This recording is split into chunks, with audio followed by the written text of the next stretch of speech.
Hey, Michael Stars, we are back with part two. I did it in two parts for password protection. I'm logged in here as me, so it recognizes that I'm an adult, and so my choices here are going to be more for the adult reader. When your students log in, your children, they will see books that are more appropriate for their level.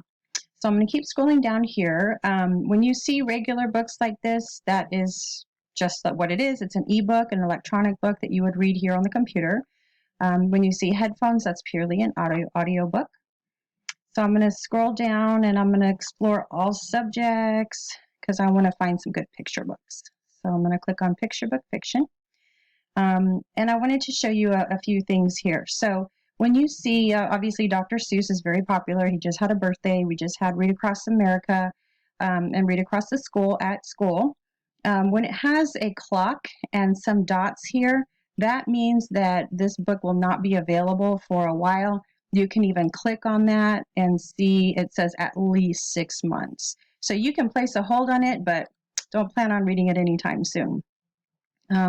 If the book is blue and it says borrow, you are free to read that book or borrow that book. And so I'm going to click there. And all I have to do is just click in the screen and it turns the pages for me. Something, let's see, that is pretty cool about this is you can click right here on the hamburger and go to reading settings. So sometimes there's a text scale to where you can make the text bigger or smaller. This is a picture book, so that doesn't really give a text scale, but it's more for your chapter books. Sometimes you can change it to a dark background if that works better for your eyes. And sometimes there's something called, it's called Open Dyslexic. You can open that.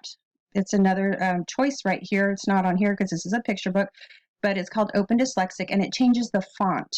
And a lot of people who have dyslexic tendencies find that font easier to read for them.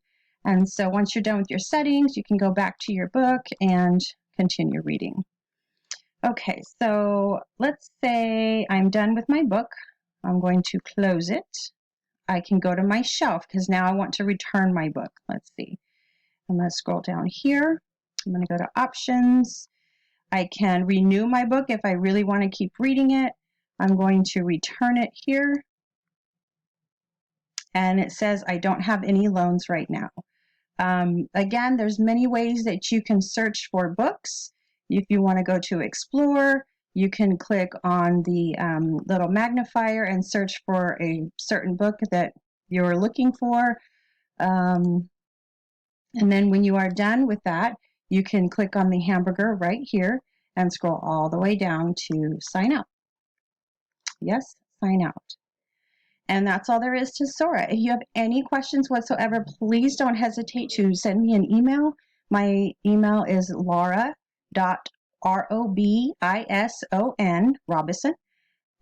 nisd.net. Laura.robison@nisd.net. Happy readings, guys.